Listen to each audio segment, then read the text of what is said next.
Bismillahirrahmanirrahim.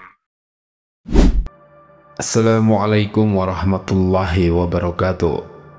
Di saat jasad kita terbujur kaku, ketika mata tak lagi terbuka, dan nafas berhenti tanpa isyarat, hanya tanah yang menjadi rumah terakhir kita.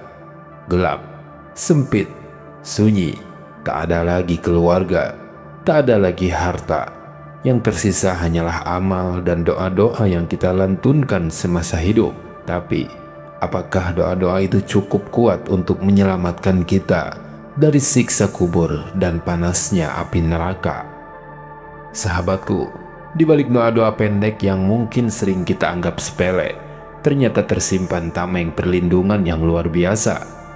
Maka dalam video ini, kita akan mengulas 7 doa pendek yang jika dibaca dengan ikhlas bisa menyelamatkan kita dari kengerian yang tak terbayangkan setelah kematian.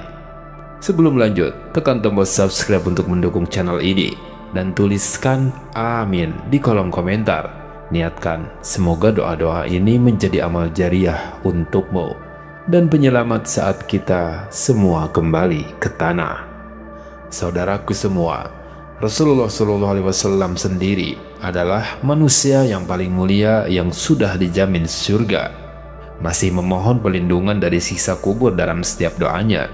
Beliau bersabda, mintalah perlindungan kepada Allah dari azab kubur, karena azab kubur itu benar adanya. Hadis riwayat Bukhari dan Muslim. Jika Nabi saja begitu takut, lalu bagaimana dengan kita yang penuh dosa, penuh kelalaian, dan sering menunda taubat? Banyak dari kita yang hanya sibuk mengejar dunia, tapi lupa mempersiapkan tempat kembali.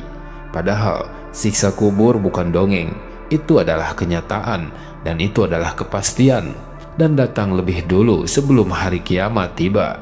Namun Allah Subhanahu wa Ta'ala yang Maha Penyayang tidak membiarkan kita tanpa perlindungan.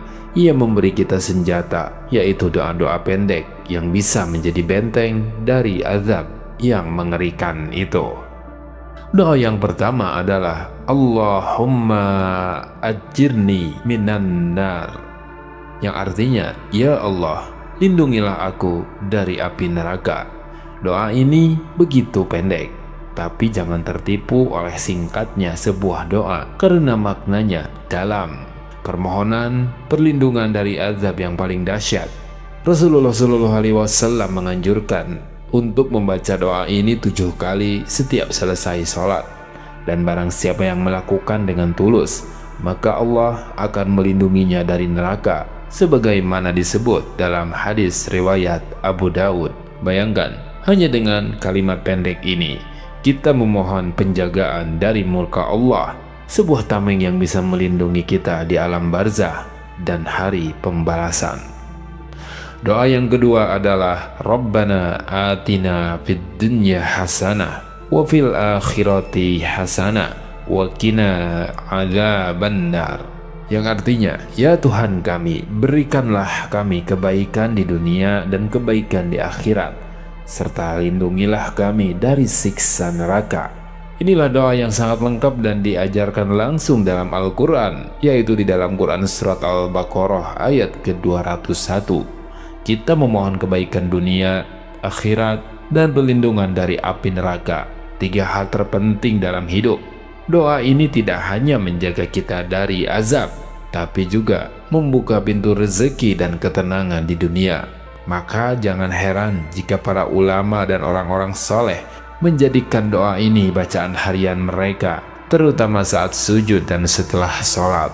Doa yang ketiga adalah Allahumma inni a'udzubika min adzabil qabr, yang artinya, ya Allah, aku berlindung kepadamu dari azab kubur. Doa ini sangat sering dibaca oleh Nabi Muhammad SAW, terutama sebelum salam di akhir sholat. Azab kubur adalah salah satu perkara gaib yang sangat menakutkan, dan Rasulullah tidak pernah lalai untuk memohon perlindungan darinya. Jika Nabi yang maksum saja memintanya setiap hari, apalagi kita yang penuh dosa. Amalkan doa ini dalam sholat dan juga di luar sholat, sebagai bentuk kesungguhan meminta penjagaan dari Allah Subhanahu wa Ta'ala. Doa yang keempat adalah Allahumma inni a'udzubika min fitnatil mahya wa mamat. Artinya, ya Allah, aku berlindung kepadamu dari fitnah kehidupan dan kematian. Fitnah dunia bisa menjerumuskan kita ke dalam dosa dan kelalaian. Sedangkan fitnah kematian adalah ujian paling akhir sebelum kita masuk ke alam barzakh. Doa ini mengajarkan kita untuk tetap waspada agar tidak tergelincir di masa hidup maupun saat ajal menjemput. Dengan membaca doa ini, kita memohon agar Allah menjaga iman kita dari awal hidup hingga akhir hayat. Doa yang kelima adalah Astaghfirullahaladzim. Aku memohon ampun kepada Allah yang Maha Agung. Kalimat istighfar ini sangat ringan di lisan, namun berat di timbangan amal.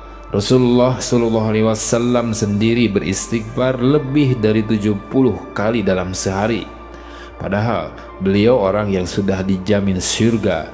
Maka istighfar bukan hanya penghapus dosa, tapi juga penyejuk hati dan berlindung dari siksa kubur. Semakin sering kita memohon ampun, semakin besar harapan kita disambut Allah dalam keadaan bersih dari dosa. Doa yang keenam adalah La ilaha illallah. Artinya tiada Tuhan selain Allah. Kalimat ini adalah inti dari seluruh ajaran Islam. Ia bukan hanya ucapan, tapi pernyataan tauhid dan janji setia kepada Allah. Orang yang meninggal dalam keadaan terakhirnya mengucapkan La ilaha illallah, maka ia dijanjikan masuk surga. Kalimat ini juga menjadi cahaya yang menerangi alam kubur dan menjadi pembela kita saat dihisap kelak. Amalkan setiap hari, tanamkan dalam hati, dan jadikan sebagai zikir utama sepanjang hidup. Doa yang ketujuh adalah Subhanallah wa bihamdi subhanallahil azim. Maha suci Allah dan segala puji baginya. Maha suci Allah yang maha agung. Zikir ini sangat dianjurkan oleh Rasulullah SAW dalam sebuah hadis. Beliau bersabda bahwa kalimat ini ringan di lisan. Zikir ini sangat dianjurkan oleh Rasulullah SAW dalam sebuah hadis. Beliau bersabda bahwa kalimat ini ringan di lisan, berat dalam timbangan amal, dan dicintai oleh Allah Subhanahu wa Ta'ala. Membacanya tidak hanya menambah pahala, tetapi juga membersihkan hati dan menjadi pelindung bagi hal-hal yang buruk. Ia menjadi penyegar iman, penenang jiwa, dan penerang jalan menuju kubur yang damai. Sahabatku, 7 doa ini memang pendek, tapi jangan remehkan kekuatannya, karena Allah tidak melihat panjangnya ucapan, tapi Allah melihat keikhlasan dan ketekunan hati kita.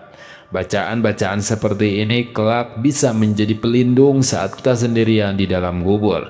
Mereka menjadi cahaya, teman, dan penolong saat semua orang melupakan kita. Jadikan doa-doa ini sebagai bagian dari keseharian kita. Ulangi saat pagi, malam, setelah sholat, atau kapanpun hati sedang gelisah. Karena semakin kita membiasakan lidah ini berzikir, semakin ringan kita menghadapi kesulitan dan lebih besar harapan kita diselamatkan dari azab yang mengerikan. Sahabatku, setiap orang akan menghadapi kematian. Tidak ada yang bisa menundanya, tidak ada yang bisa kabur darinya. Namun yang bisa kita pilih adalah bagaimana kita menyiapkan bekalnya. Apakah kita menghadap Allah dengan lisan yang terbiasa berzikir, atau dengan hati yang kosong dan lalai. 7 doa pendek ini bisa menjadi penyelamat kita. Ringan dibaca, mudah diamalkan, tapi besar nilainya di sisi Allah Subhanahu wa Ta'ala. Jangan tunggu nanti, jangan tunggu tua, karena malaikat maut tidak pernah memberi kabar. Mari kita biasakan membaca doa-doa ini setiap hari. Ajarkan kepada keluarga dan bagikan kepada teman-teman. Dari satu doa yang kita ajarkan, Allah turunkan rahmatnya dan jauhkan kita dari siksa pedih. Jika kau merasa video ini bermanfaat, klik tombol subscribe sekarang juga. Tulis amin ya Rob. di kolom komentar agar doa-doa ini menjadi pengingat dan amal jariah untukmu. Dan jangan lupa bagikan video ini kepada orang-orang terdekat, karena siapa tahu mereka yang akan mendoakanmu ketika kamu sudah tiada. Amin ya rabbal alamin. Wallahu a'lam bishawab. Wassalamualaikum warahmatullahi wabarakatuh.